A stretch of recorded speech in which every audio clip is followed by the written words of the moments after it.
From attendees to appointments, why education events don't convert. I am here for this discussion with Devin Kropp, who is the leader of our upcoming Liftoff Financial Educator Marketing Workshop. Devin, thanks for being here.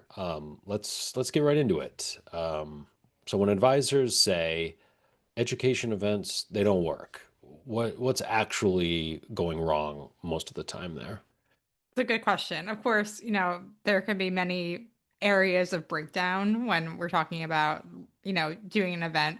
But sometimes we will have like an advisor who we work with who will come in and say, like, hey, I did this event. I had decent turnout. The event I thought went well, but I had no one come in for an appointment, or I had very few people come in for an appointment. And while, like I said, there can be many areas where the breakdown occurred, typically, the question we always start with when we hear that is, okay, what was your follow-up process?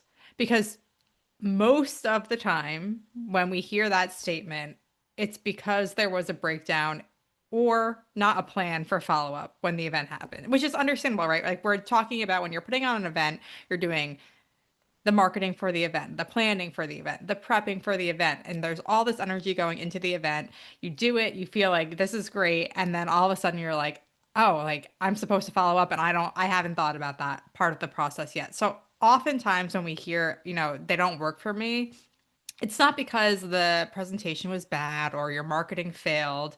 More often than not, there just wasn't a follow-up process in place before the event started. And then you and your team are kind of throwing things together, and it just doesn't work as well as having a concrete follow-up plan before the event ever begins. Yeah, it's kind of like running a marathon, which is your event, and then the Mhm. next day, like running a half marathon. So you don't want to Right. do that. You just ran a No. marathon. Right. You need to have your recovery in place, right? The follow-up doesn't have to be a lot of hard work if you have a plan in place ahead of time. It should be the easy part. But the key is having that in place ahead of time because you should be talking about your follow-up during your event. You should not be waiting until after the event to talk about your follow-up. It needs to be threaded through the entire event. That's a good point. It's not after your event shouldn't be like the first time you're thinking Of about you're course. thinking Of about a course. follow Yeah. up. Yeah, it should all be all your ducks should be lined up in a row at that point. Yes. Okay, so what I hear you saying is that a great presentation, quality content, that's that's not enough, right? No, no, because and we run into this a lot with marketing in general, not even just educational events. I think sometimes in the advisor world, we are afraid of coming off as like too salesy, right? There is this like back, years ago, there was kind of this like stereotype of an advisor being salesy, and because of that stereotype, and I don't even think that was, necessarily true for most advisors, but because of that stereotype, a lot of advisors have like backed off selling themselves at all, or they think that any sort of follow up or invitation for follow up is coming off as salesy. And that's not the case. I think we need to remember that while it might seem obvious to you what the next steps are that you want your prospects to take, they have absolutely no clue what the next steps are. So if they go to your presentation and it's great content, it's great education, and you don't ever mention what the next step should be or your follow-up process, they leave thinking, wow, that was great education. They put on this great event for us. How nice of that advisor. They have no clue that that's even an option. So content is super important, right? Having educational content, giving value is hugely, hugely important. But you have to tell them what they should do next because they might be thinking, "Wow, I got great information. I still am not sure exactly what I'm going to do with my situation, but at least I have the information because you never mentioned coming in for a meeting or what that follow-up was going to be like." And so they leave thinking that's the end of the relationship with you. You need to be explicit about what the next steps are. I like that reframing because it's not you're not like pushing No, no, for the not at all. meeting or whatever. You're just like you said, you're just making clear what the next steps are. So if they want to, kind of get the results you've kind of showed them through your presentation, you're just letting them know, hey, this is what needs to happen next. That's it. Exactly. Yeah. Okay, so how do you think advisors should judge the success of an educational event? What things should they kind of look for? That's a great question. I think often, like when we talk to advisors about events, most advisors measure the success by the number of people who came to the event. Hmm. I don't think that that is the right measure. In fact, I've been sitting in on Debbie Taylor's tax workshop this past few weeks. And in it, she weaves a lot of practice management stuff. And for some reason, we were talking about educational events. And she had mentioned that, years ago when she was really trying to build her business, she was doing events in the library. And oftentimes there would be two, three, four, five people who came to that event, but one of them would be, $1 million prospect. And if you convert that prospect to a client, it doesn't matter how many people came to that event, right? You more than made your money's worth, especially doing an event at a library where you're probably paying very little, if anything, to put the on the event there.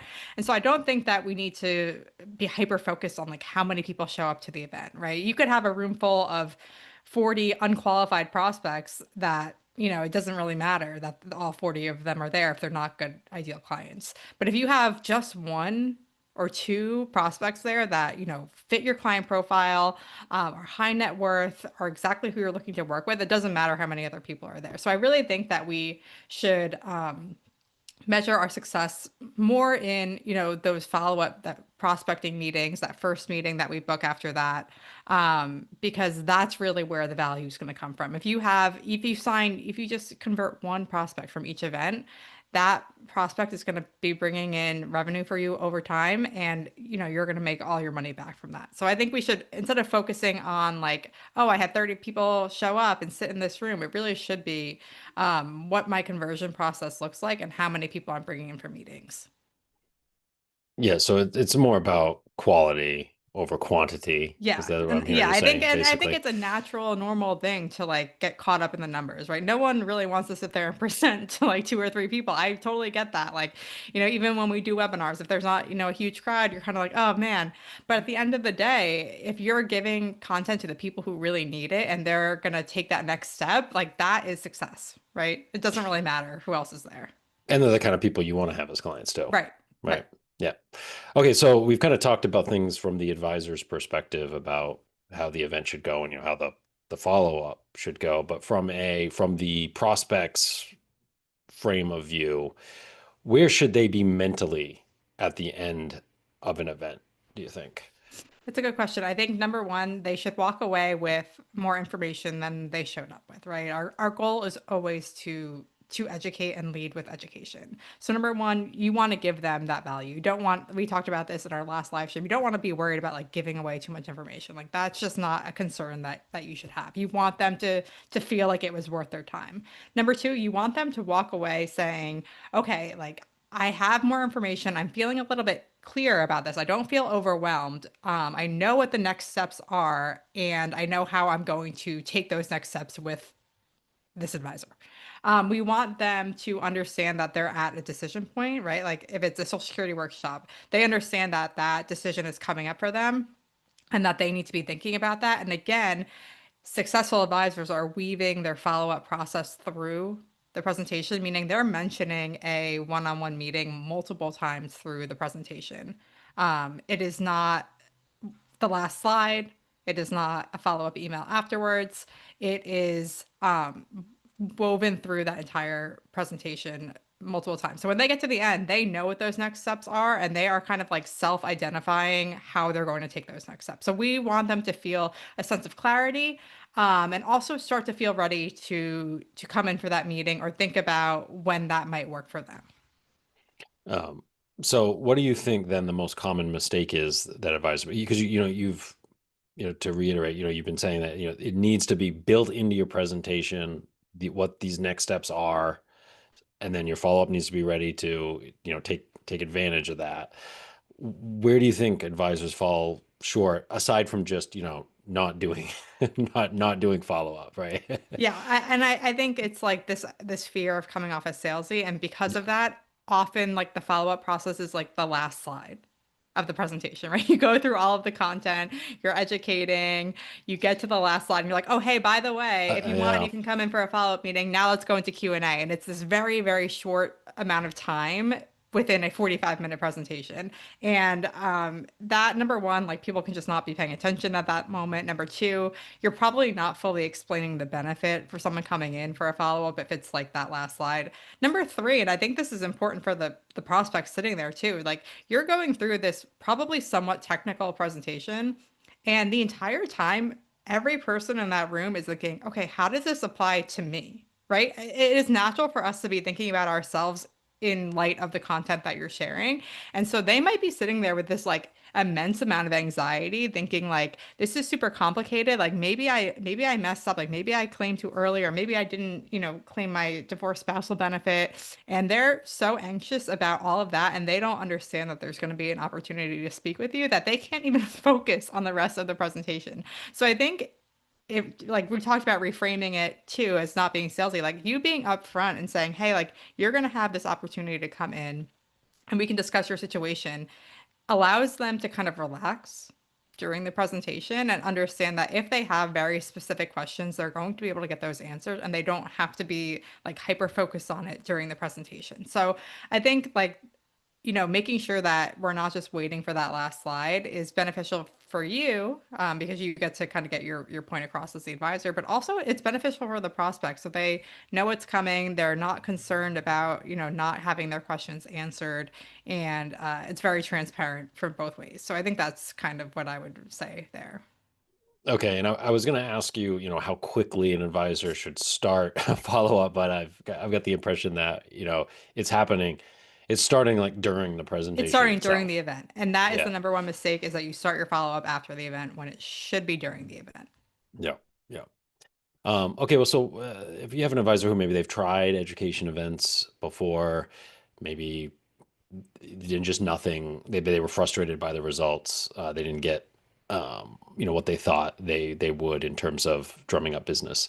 What do you have to say to those advisors about, what's possible to give them Yeah. hope, you know? Yeah, that's a great question. And this is part of like the Liftoff program, right? We don't just talk about putting on the events. A huge portion of the workshop focuses on follow-up, because I do realize that it's easy for me to sit here and say, yeah, you should have a follow-up process, but you might be sitting here listening saying, okay, well, what is like what is my follow-up process? And that's why we do spend so much time on it during the program, because it is arguably the most important part of your education process, right? You could be a great presenter, you could have great marketing, but if you don't know what your follow-up process is, like you're not going to be bringing in new clients from this. Um, and so if you've, kind of done events, or you've played around with it and you haven't had great results, I would say if you didn't have a really strong follow-up process in place, meaning like you didn't um, name what that is. Like we have advisors who kind of almost brand their follow-up process, that first meeting that they have people come in. So if it's like a Social Security workshop, they're coming in for, their Social Security analysis. Like they just kind of give it a name. And so it makes it seem like it's this more like official thing that people are getting. They bundle it into the workshop saying like, because you came here, you get this benefit, right? You make it seem like it's a benefit for the prospect coming in, which it is, because they're getting this information. But instead of just saying, hey, you want to come in for a meeting, which can sometimes make people pause, you're labeling it as this, benefit of coming to the workshop. You get to have this.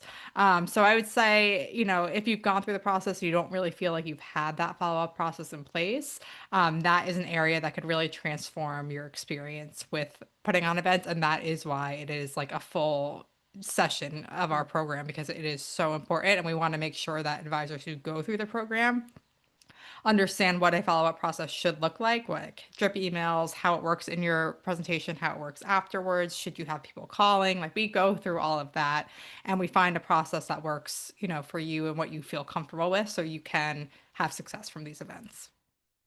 So to kind of bring up something that we talked about last week when we were talking about topics, and you talked a lot about how many advisors have the misconception that you just have to have a gift of charisma and be a natural presenter to get education events to work.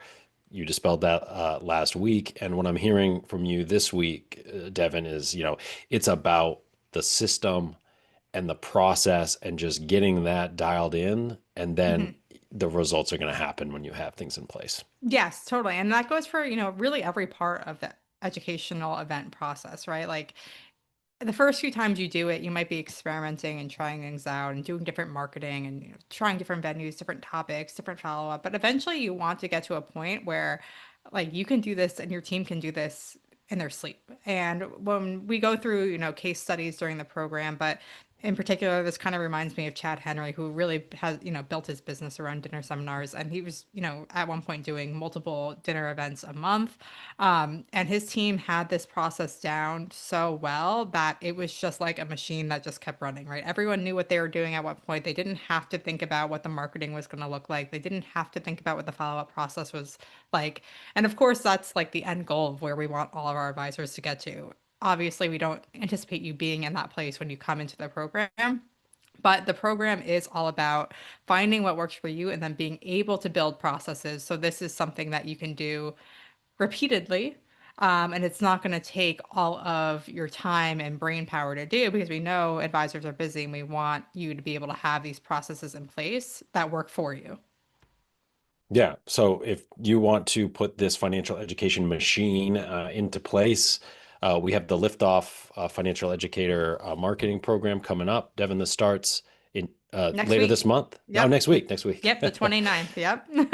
Yeah, yeah. So if 2026 you want to get started in financial educator marketing, this is a great way to get those processes and systems in place. You can go to horsesmouth.com/liftoff to get all the details, learn more about it, and sign up and join us.